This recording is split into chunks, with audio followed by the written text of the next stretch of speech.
Did I read that correctly? Is there a question in this? Did I read that correctly? Is there a question that is relevant to this hearing? Did I read that correctly? Do you really think that the United States Supreme Court, you're an officer of the court, is guided by white male supremacy? I believe that the First Amendment prohibits the president and other say state that? officials for punishing people for Did you honestly say that, Professor? And you expect us, that the First as Amendment, a Democratic witness, to take you seriously? Are you kidding me? I believe that you should take You the First heard of Amendment curb your seriously. enthusiasm? Here's my saying, curb my nausea.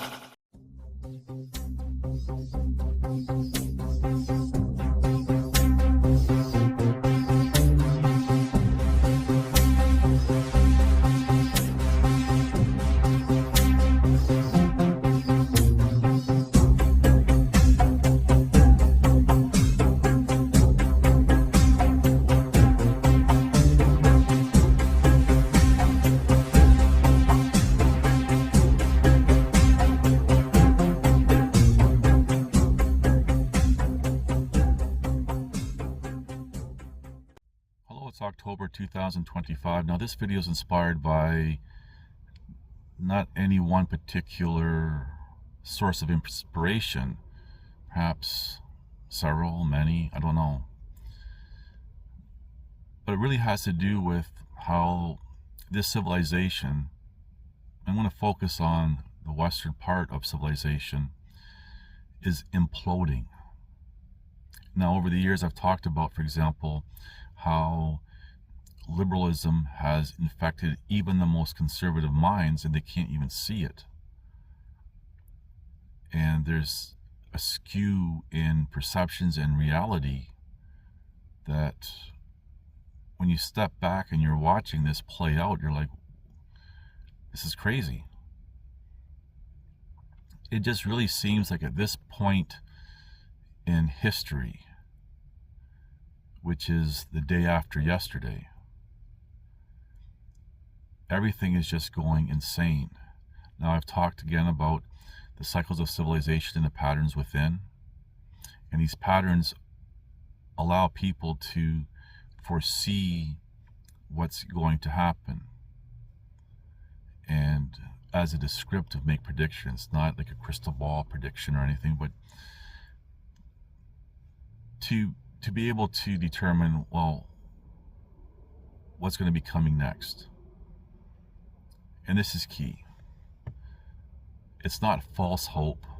It's not theories, beliefs, opinions or anything. It's something that you can actually put pen to paper on and say, wow, okay, this is what's happening.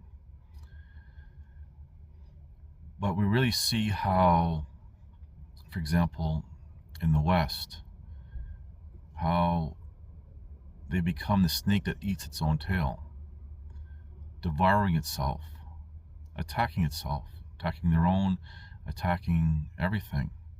And really, when you look at the divide, now there are people saying, well, there's no such thing as what do they call it, left and right, or liberal or conservative.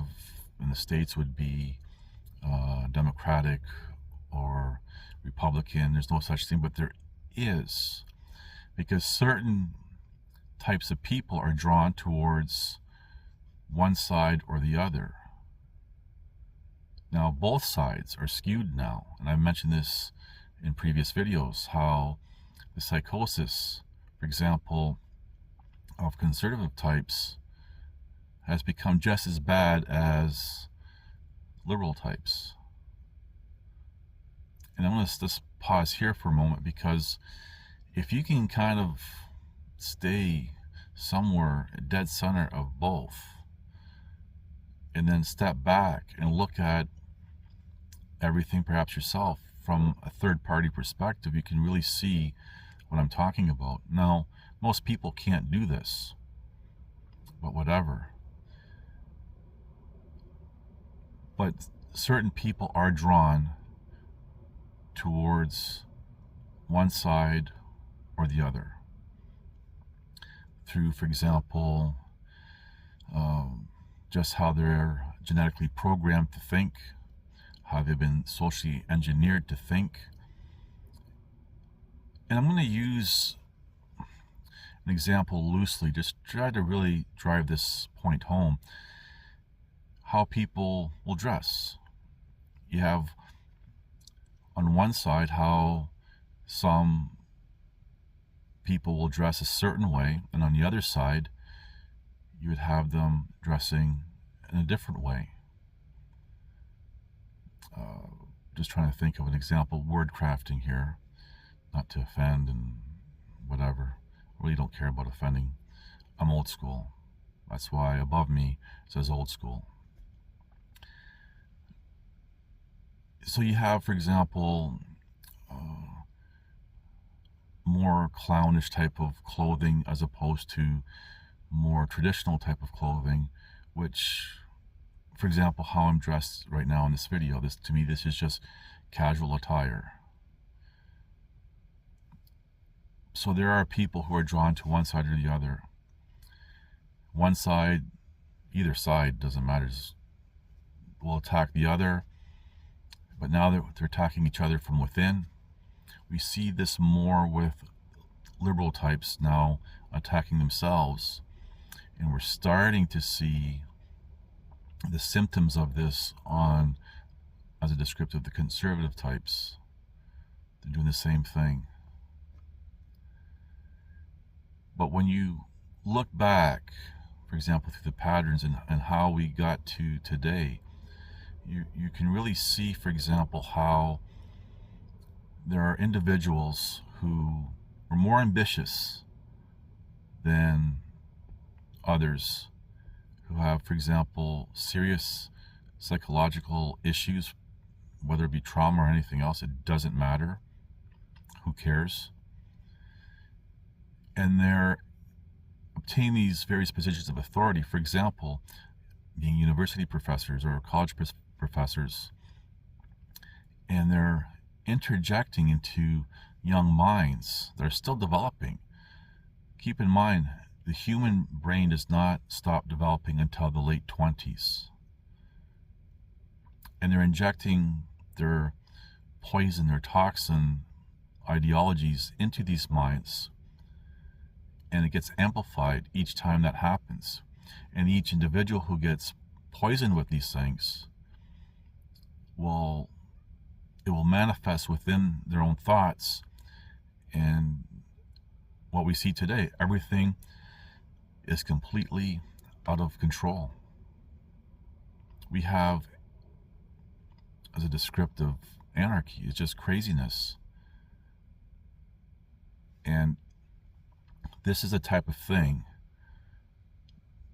when we see, for example, even when it gets into the legal profession, you have a professor teaching law, injecting all these poisons and toxins. Their students eventually practice law, perhaps even become a judge, whatever level judge, and over time that poison has grown, and now it's becoming part of law. As you have to remember, you can have, like, politicians make the laws, and you can have the most perfectly written law, like, yep, this addresses everything. You have lawyers who will argue the law. So we start seeing, as probably a bad descriptive, but a descriptive nonetheless, the manipulation of that law, trying to convince a judge or perhaps judges of their position, being a salesperson, and the judge has to interpret it. And they're going to be interpreting it based on their limited knowledge base, their whatever level of critical thinking they may have, but their emotions are always going to be there. And their ideologies are going to be the foundation of how laws are interpreted. Now, for clarity, I'm not sitting here implying anything negative about professors or anyone or any profession. I'm just simply highlighting how we got here to today. We have the wrong people, and I've said this before, obtaining various positions of authority. And where we see this really harmful is in schools, not just universities or colleges, but in, for example, public schools, perhaps even private schools, where we see these toxic ideologies being taught, whether it be subtly or just blatantly, you know, it's being taught. And many people have said over time how the education system is really indoctrination. It doesn't teach people how to think, but rather what to think. And it's all part of a big plan. When you look at, for example, the people with generational commitment and the monopoly on violence, it's all part of the plan. And yes, their plans are successful. Some might, you know, I've seen posts where, oh, they're losing, you know, like everything's falling apart on them. No, this is part of it. There's a big picture at play here. And it's really sad to see how the world has become, specifically, for example, in the West, the western part of civilization. And this stress is causing a lot of trauma for a lot of people. A lot of people are feeling helpless. And they want to resist, they want to fight, they want to do all these things, not realizing that the best thing they can do is be as the chameleon and be prepared to overcome, adapt, and move forward without compromising themselves. And really that's key to it all. But when you have these university and college professors not only interjecting their own toxic ideologies, but perhaps even pushing a false history, a false narrative of history, and here we are. We see a spike upwards of, for example, wrongful convictions, false accusations. It's huge right now. And I mentioned this before in videos where the crime rates have dropped. They're at all-time low, but yet the courts and the prison systems are an all-time high. Now wrap your head around that. It's beyond micromanaging society. It's become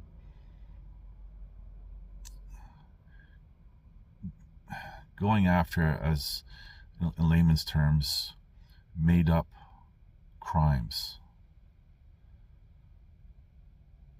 It all began with the countless of cases each day of people being wrongfully accused and wrongfully convicted, falsely accused and wrongfully convicted.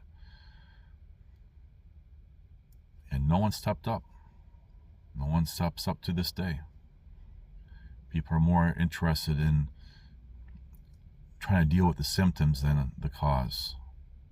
And that's a reflection of society overall. So really, I just wanted to kind of mention all this for whatever it's worth. Some might think, wow, I've never heard of this before, and some may, yeah, this is like basic 101 type of thing.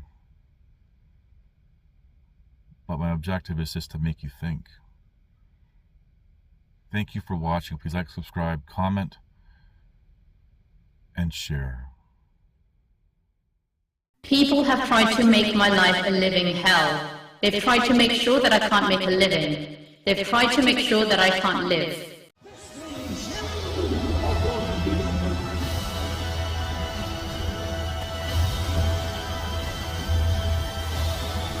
Listen to this and write it down if you can't remember it. You're never going to outgrow warfare. You simply must learn to fight.